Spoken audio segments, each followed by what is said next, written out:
We'll begin with Ian Bolton at Sky Sports News.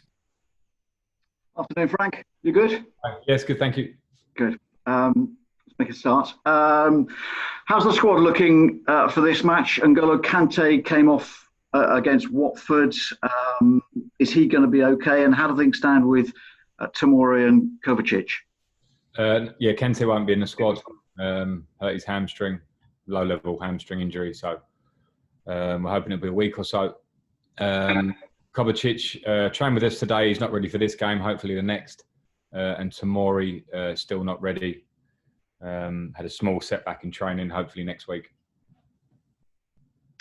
As far as N'Golo Kante is concerned, he'll miss Palace and Sheffield United. We'll play that one as it goes, but I would expect we'll be very lucky to have him for Sheffield United. Okay. Anybody else? Any other concerns? No, we're all good after that.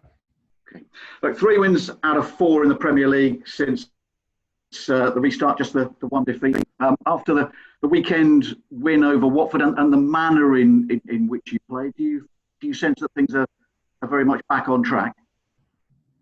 I'm not sure they were off track, and I'm not sure we're back on track because every game is another obstacle in the Premier League. They're all difficult, so we know what we've got in front of us now.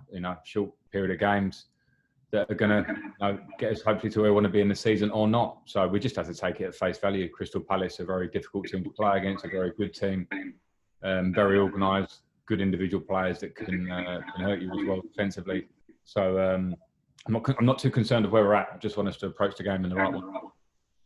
Sure. 4th in the table. Of those below you, I suppose Manchester United are closest, just 2 points behind. Are they also the biggest threat? From behind? Well, yeah, they're closest. They're a very strong team. They're in great form for a long period of time. They've got, really good players, really good individual players. And you've seen the momentum they gained at this part of the season, individual across their front three, all scoring lots of goals. So yeah, they're the biggest threat from behind, I guess. But as I said before, this is the Premier League, and it looks that way today. It's how us as teams now finish this season, game by game. Look, finally, from me, I just want to get your thoughts about the drinks breaks at the midway point of the first and the second half. Chris Wilder is against them. He's called them a tactical break, and it's now becoming a match of 4 quarters. Does he have a point? Yeah, I think he does. I think they were brought in with the right intention. So as a coach, obviously, you try and use it if you can, because any moment to speak with the players during game can be pretty precious. So I don't think it's an uneven playing field in that sense. We all have the same periods to talk to our players. So I thought it was brought in place for this short period of the season, and maybe they'll see it through to the end of the season. I can't see it going any further than that. I don't think anybody would want that. Okay, we'll go to Moose at Talk Sport. Hi, Frank. Hi, Moose. Can you just talk to me a bit about the pressure now with 5-6 games to go on you and the team to finish in the top 4? Because, you were a rookie manager in the Premier League when it started. You've been there a year now. But what's the pressure on you and the team going forward for the last 5-6 games? Yeah, I think the pressure ramps up without a doubt. I think game by game, results around you can affect it. We had both ends of that, pre-West Ham and then pre-Watford, where the pressure was there for different reasons. I enjoy it. It's something I was used to as a player. I think as a manager, you certainly take more on board than as an individual player. So that's been slightly different for me because you take the expectations of the club and the fans, etc. So that ramps up, but that's what we're in it for. That's what it's all about. And, all I want to do now is make sure we get everything right that we can control, which is preparation, maintaining ourselves in between games and making sure that we recover right. And prepare for each game as they come. Those rules remain the same, and we have to handle the pressure. Mason's had a terrific first season. So too has Tammy as a real starter in the Premier League. But 2 players that have kind of got lost a little bit, Callum Hudson-Odoi and Ruben Loftus-Cheek, mainly because of injuries, not their fault. But going forward, because you've got such exciting players like Ziyech and Werner coming in, how much is the last 5-6 games important for them to play as much as possible, but also to show you and everybody else that they're worth the hype we had beforehand for them? Yeah, I mean, like you say, they're both sort of slightly similar cases, different in their own way, because Ruben literally played no games for a long, long time, and just before the lockdown period, and he was just trying to find. We were trying to find him some games which we couldn't. The 23s weren't playing at the right time. So for Ruben, I think this little period has been great for him to get fit. He is pretty fit, but the reality is, next season will be the one with another mini pre-season that he'll be really firing for, and I'm really excited for those times. That's not to say he won't contribute now. He's coming off the bench. He may start some games. He gives us something really different.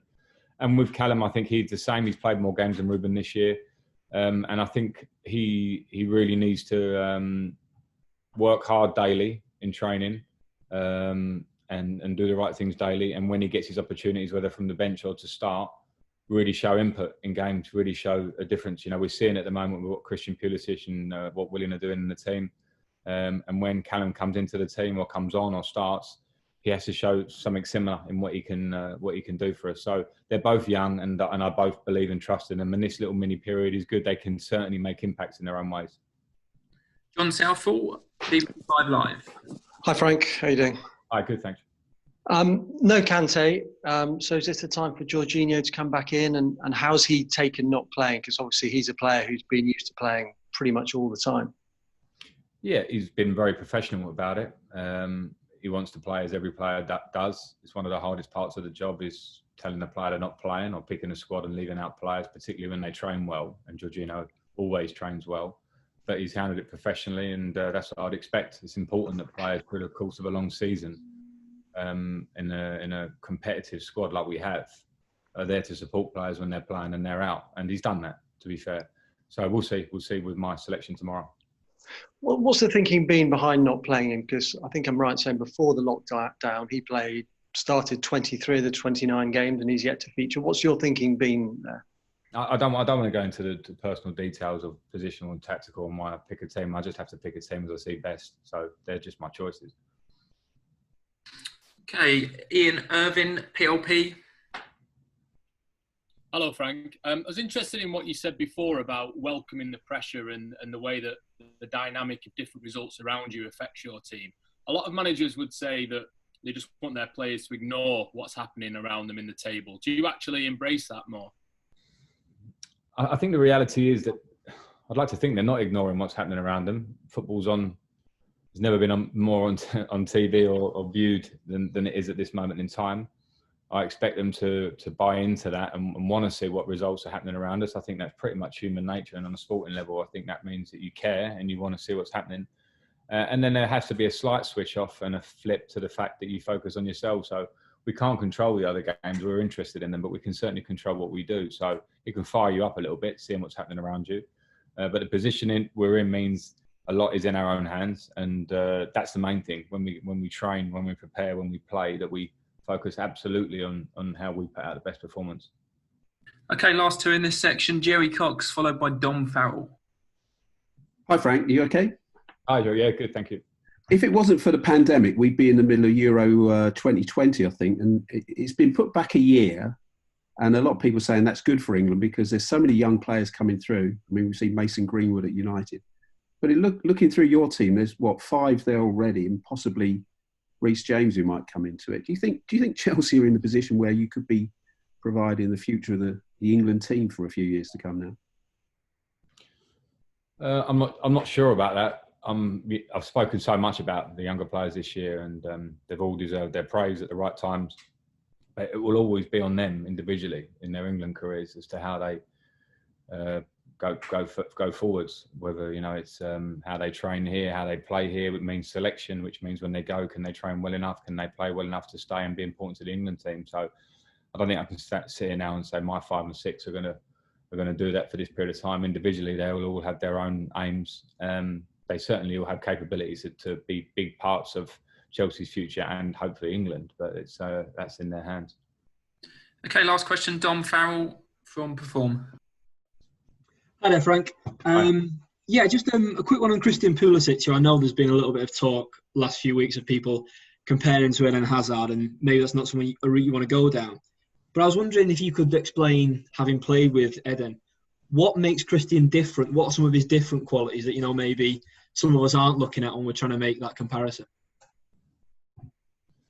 Well, having played with Eden and seeing him come to the club at a relatively young age, similar to Christian, and we saw the development of him. But he had a special talent straight away of being able to receive a ball and have great balance and go past players so well.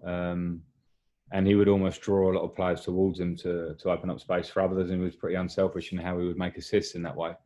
I think with Christian, he's possibly more direct in his style sometimes in terms of how he goes past players and runs off the ball, which I like. Eden would come and get the ball and take it past players a lot. I think with Christian, I think sometimes he has the real ability to break a line and run forward, which is a really great trait in the modern game. In terms of the comparison, is why I stayed away from it a bit the other night, is because, you know, Eden has been here and done it and did it to an incredible level, and Christian has it in his hands to go and make, you know, a real impact over a real period of time. And the thing I'm so happy with now is that when we are playing teams and the games are tough and you have to find it hard to break teams down, he's taking responsibility to change it in moments he has by using his ability to turn quickly and go past people. It's been great to see, and I keep saying there's a lot of development to come with Christian. I'm very happy with him.